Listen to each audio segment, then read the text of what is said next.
Hey everyone, Don and Ash here. Hello. Today we're going to be checking out another Book of Lorath episode. This one just came out earlier today, 7 hours ago, and this one is about the Lord of Terror, our favorite person that has been consistent throughout all the Diablo iterations. And that is, none other than Baby Diablo. It's like Diablo himself. Yeah. So this one's 14 minutes long. We're in for quite a treat with this one. Again, with the wicked narration of Lorath, it's going to make it seem like it's like 5 minutes because the storytelling is just so smooth that it goes by like that. Yes. I have no idea what parts of Diablo's lore that they want to include here. Yeah. But honestly, nobody knows what Diablo's intentions are, or what part of Diablo 4 he even has to do. Yeah. Yeah, like Yeah. what. So, we might get some insight into that, and I'm ready to learn some stuff. I have no idea. Yeah, I'm so amped. All right, yeah. Without further ado, let's hop right in because it's gonna be sick. Another night, and you brought more ale. Stronger stuff this time. Essential for keeping warm here in the fractured peaks. Pour me a cup. Tonight is a long, sad tale of bravery and betrayal, and the great blight of destruction that changed the very fabric of our world. Let's go! When last we spoke of Inarius and Lilith and humankind's creation. How humanity found itself caught by the eternal conflict. A battle that does not belong to humankind, but one we must fight nonetheless. Two rival groups, the Temple of the Triune and the Cathedral of Light, sprang up on the world of Sanctuary and strove to win over the hearts of mankind. The Triune was secretly backed by the three prime evils, Mephisto, Baal, and Diablo, who had discovered Sanctuary's existence. Inarius secretly founded the Cathedral of Light in response, an attempt to counter their malevolent influence. Unbeknownst to either the prime evils or Inarius, Lilith returned to Sanctuary to reawaken her children's dormant powers, knowing they had the ability to banish the agents of the Burning Hells and Inarius for good. Soon after, Sanctuary was engulfed in what would become known as the Sin War, a catastrophic proxy war over the souls of humankind. Humanity won the war, but they faced another kind of battle. The high heavens too became aware of Sanctuary and her blasphemous children, and now deliberated on humanity's ultimate fate. With the Angiras Council split, the Archangel Tyrael cast the final vote to spare us from extermination. Instead, the memory of all that came before was taken from humankind, including knowledge of their inherited power. In exchange for their part in leaving Sanctuary alone, the Burning Hells took Inarius into their custody, and it is said that he has suffered unending torment at their hands ever since. Of course, it is not the nature of the Burning Hells to leave well enough alone, and before long more attempts to corrupt humankind were underway. The lesser evils, led by Asmodan and Belial, staged an uprising that upset the established order of the Burning Hells. Convinced the prime evils had abandoned the eternal conflict in favor of corrupting humanity, the usurpers set out to banish the three prime evils to Sanctuary. They lost fully 1/3 of their army, but they succeeded in banishing Mephisto, Baal, and Diablo into the mortal realm in what would come to be known as the Dark Exile. They spent decades spreading terror, hatred, and destruction across the land. It is here that the story of the Haradrim begins, when Tyrael assembled a group of powerful mages and tasked them with humanity's defense, standing fast against the tyranny of the prime evils and guarding against the wrathful eyes of the heavens, falling upon humankind once again. Tyrael carved 3 soul stones from pieces of the World Stone, crystalline prisons designed to contain the malignant essence of a prime evil. Sapphire for Mephisto, amber for Baal, and crimson for Diablo. Under Tyrael's guidance, the Haradrim searched across the vastness of Sanctuary for the Lords of Hell, with the aim to contain them. The Haradrim found Mephisto, and after much struggle imprisoned him. The Sapphire Soulstone was given to the Zakarum for safekeeping. They also battled Baal, but in the process the Soulstone intended for him was shattered. The Order's leader, Tal Rasha trapped Bale's essence in the largest shard of the Amber Soulstone, but feared that was insufficient. The Haradrim concluded they could fuse the shard to a human body in an effort to better contain Bale's power. Tal Rasha selflessly volunteered his own body to contain the Lord of Destruction's raging essence.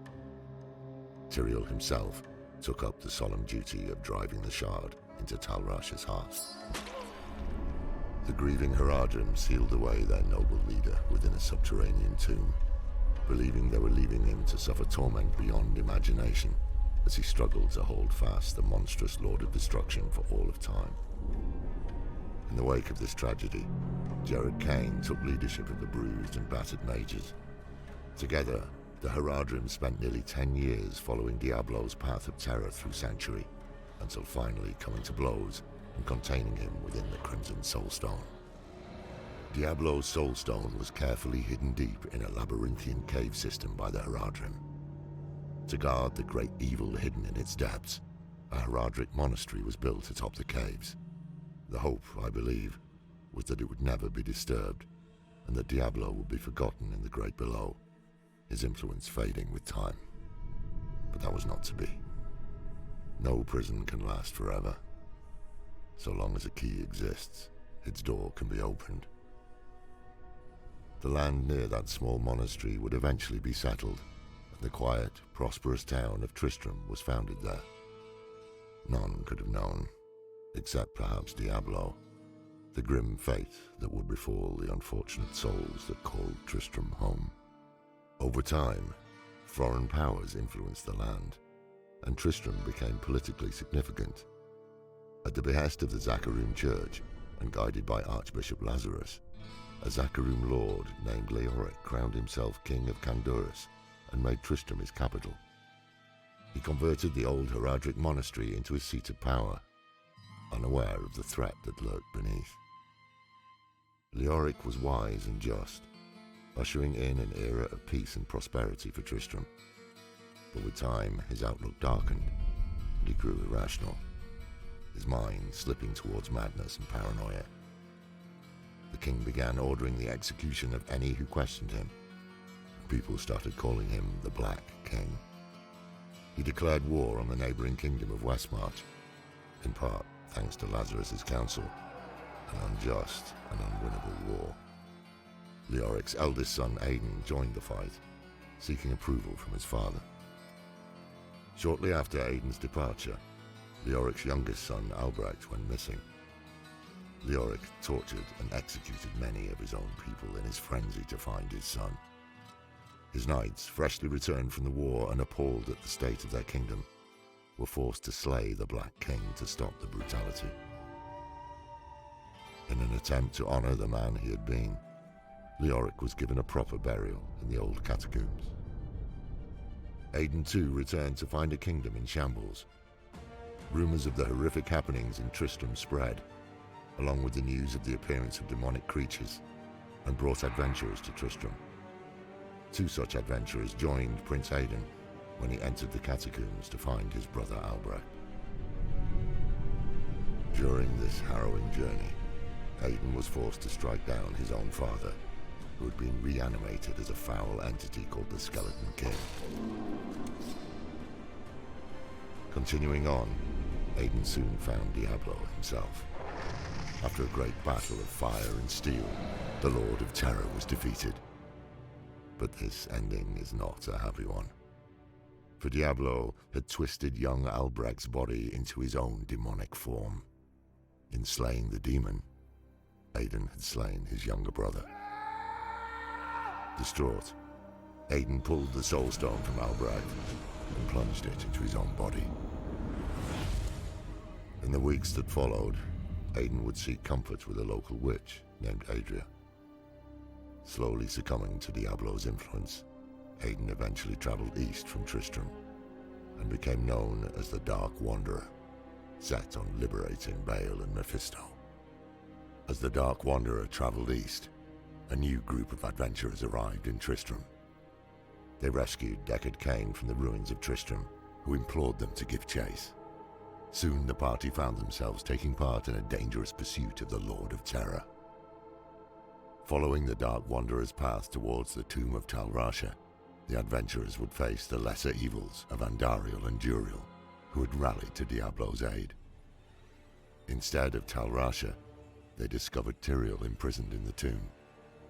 Baal, still using Talrasha as a vessel, had escaped imprisonment to join Diablo in his guise as the Dark Wanderer. Together they had overcome Tyrael and trapped him in the prison he'd made for Baal so long ago. The heroes pressed on to find Mephisto, the Lord of Hatred, deep in the jungles of Kurast.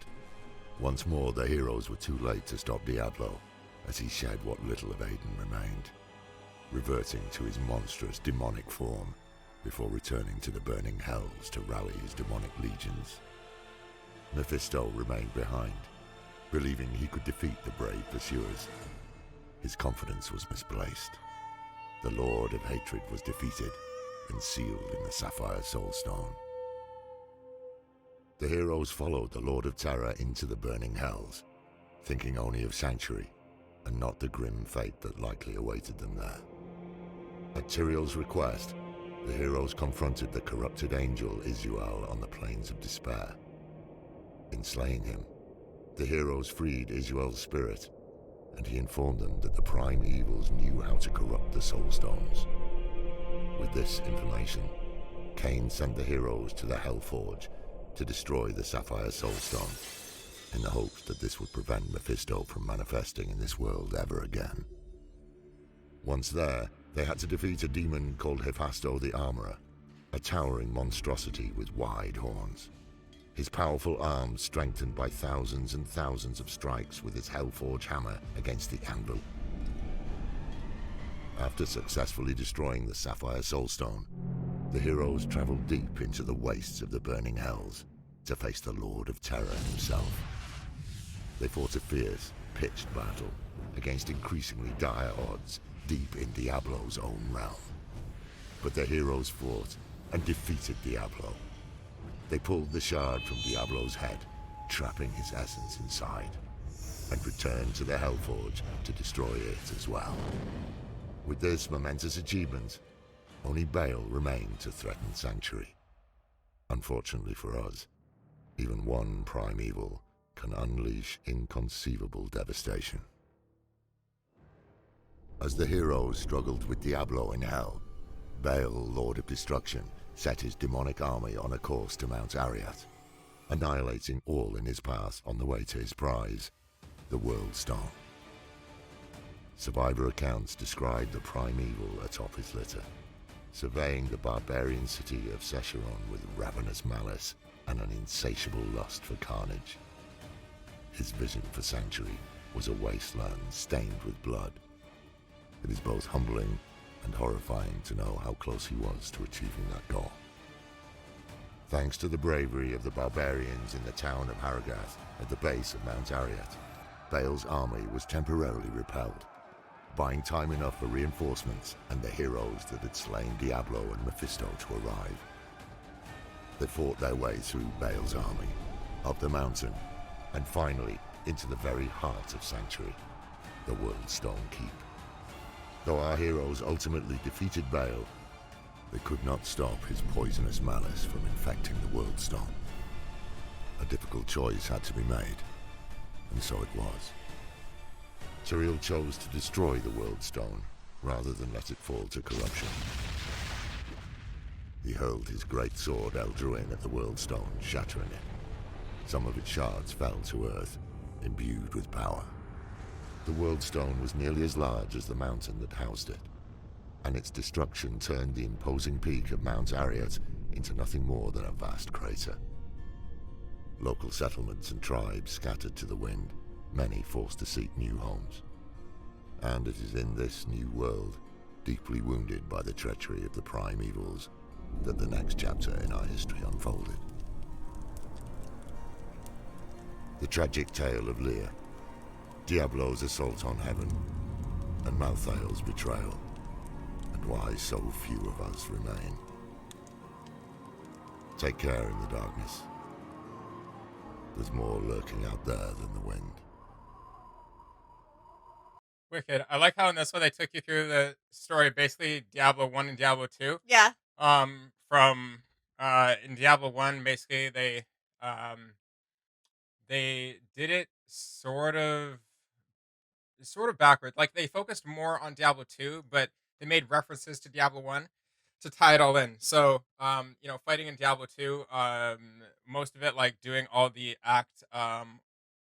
I believe it's Act 1 stuff where you have to go um and fight King Leoric and all that stuff. And it makes references to Diablo 1 being that like um what's his name? Not Albrecht, but uh the other son, the older son. Oh. Oh, I forget. The Dark Wanderer, basically. The I was Dark gonna say Arid, but I'm like, that's not right No, either. it's the Dark Wanderer.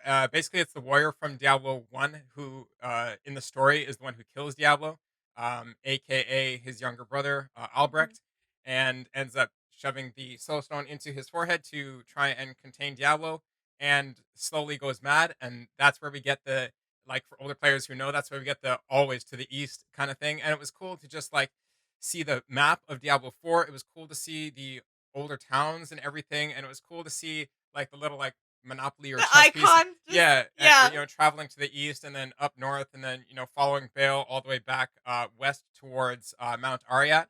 That was awesome. That was the whole. Honestly, I feel like I feel like I want to put together this video, but then every time they reference a moment where it's like a throwback to history, like Diablo history, I want to just stop and like put that cinematic in there yeah. so you can see exactly what happened in that moment. Because I'm like, those cinematics, especially not only in Diablo 2, but in Diablo 2 Resurrected when they're redone. Oh my god, they're so gorgeous. They are, yes, And I love how at the end he obviously tells you, we're gonna go into the tale of Leah and Malthael and stuff, which is yes, literally the whole entire story of Diablo 3. yeah, So it's cool that they're literally taking they literally did like present present stuff to touch on present stuff to I guess encompass old players and new players, and then they're doing this whole like here's where we are and here's how we got to where we are. That's yeah. basically how they're Here's where we came from. yeah, that's how they're telling the story, and I think that's it's absolutely incredible. Yeah, yeah. When we first started this, I was like, well, how far back are they gonna go, right?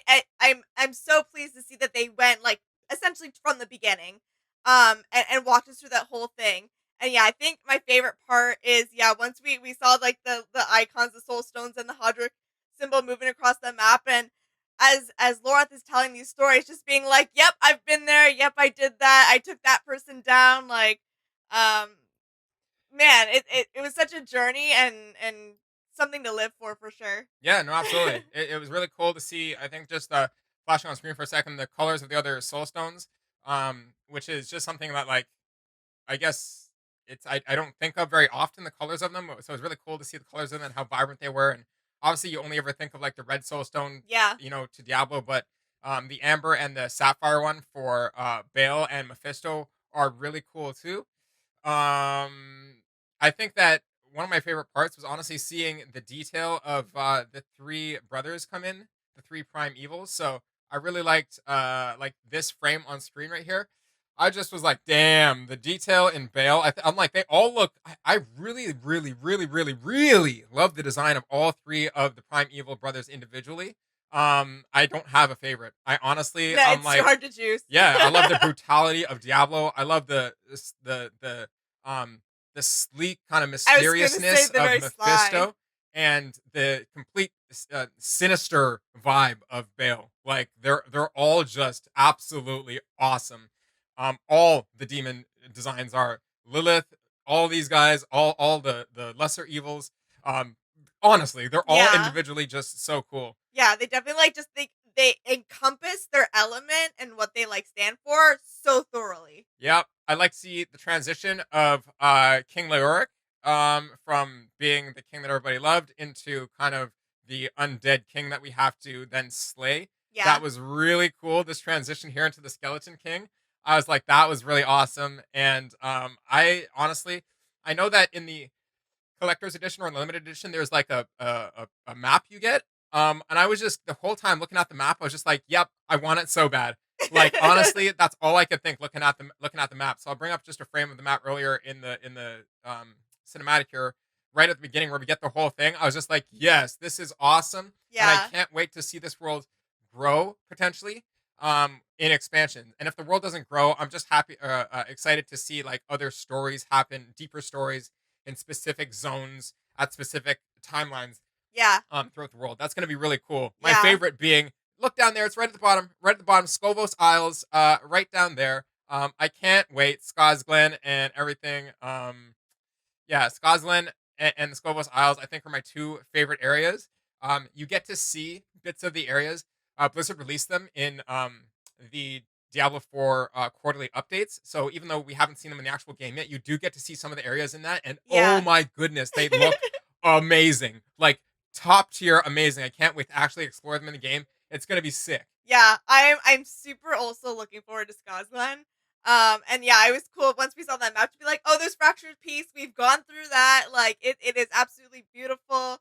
And like it's so vast. Like they've done such a great job with building the world out from like what we've been able to experience so far. And I cannot wait to just keep diving more into it. It's gonna be fun to like go back to areas we've been to too. Like obviously, like we've been to it, like you got the dry steppes here Yeah. and Luco Lane and Mount Arreat and Westmarch and everything, which we've been to in previous Diablos. But it's gonna be cool because like the Dreadlands is new, but it's right beside Mount Arreat, so it's gonna be cool to travel between the two. Not only by like fast travel, but by on land or however else you're gonna get between the two, just to make the connection of the landscape, right? Or because like the Dreadlands again is between the dry steppes and between Mount Arreat, and we've been to both the outside ones. It's gonna be like Yeah. this whole landmass in between. Cool, I've never been here. That's gonna be awesome to connect. Like Chaldeum we've been to, and just Yes. to connect that to Kiovashad or just like the swamplands right beside it, Hawazar. And honestly, looking at this map, it looks small, but when you compare it to like the in-game map and seeing how they've like honestly seeing the size of your little player icon on the zone, Yeah. like the zones of the map, they're huge. They're vast. Trust me, they're huge, and it's gonna take a while to travel the whole world, and that's what I'm looking forward to. Being just like getting that feeling like that World of Warcraft essentially gave me back in the day, where it feels like you're actually in a big world. Yes. Yeah. Yeah. It's probably one of the things I'm looking forward to most is just having that like open world exploration. Absolutely. So, I don't even know. This was sick. It was such a good summary Yes. of Diablo 1 and Diablo 2, especially Diablo 2 was the main focus of this one. I think they did a great job, and I'm looking forward to. We only have 6 days left, so I'm looking forward to. I feel like these and how much they encompassed in this episode. I feel like we're gonna wrap up before we get to the release of the game. But like these are so sick, and I'm so over the moon, and like I don't know. Yeah. I There's really there's so many more questions, like curiosities that this gives me about the map, about where the story of Diablo 4 is gonna be going. And like I said at the beginning, I thought we were gonna be finding out more of Diablo and his role in Diablo 4. Nope, that's still under wraps. If he has a role at all at first, it could be something that he comes into an expansion. Like I literally don't know, and I yeah. have so much curiosity because of these. Yeah. Yeah. No, that's definitely like one that you're just like, I want Yeah, to know. But yeah, no, I was gonna say like it's just been so cool for this to come out, this series, and I feel like there's nothing else to say but like thank you, basically. It's and without repeating myself, it's just amazing and awesome and blah blah blah. yeah, no, it is. It's top tier. So thank you so much to the team and us players, us fans are really enjoying it. So would love to know. We'll wrap that up here. Honestly, would love to know what you guys think of this one. What your favorite episode is if you're a new player. If you played Diablo 1 and 2, and this was just a nice kind of like um reminiscent journey of our time through the Diablo series so far, and really prepping us up for an amazing time in Diablo 4. I think so. So let us know your favorite moments from this, and who is your favorite primeval or something. Let us know who you think messed it up the best. Anyways, if you're liking our reaction to this and everything, and you're looking forward to the game, we are going to be doing a co-stream on June 1st when on early release, so you can join us at Twitch TV /I has a bucket, and for Ash it's gonna be Twitch TV / Adelida. Adelida. Yeah. Adelida. keep- It's a weird one. So twitch.tv/Adelida89. I'm going to put the links down in the description below. We're going to be doing a co-stream where we can watch both of us, chat with both of us at the same time as we journey through Diablo 4. So it's going to be a lot of fun. Join us for that. And other than that, please join us in liking, sharing, and especially subscribing. And we'll see you in Diablo 4. All right. Bye.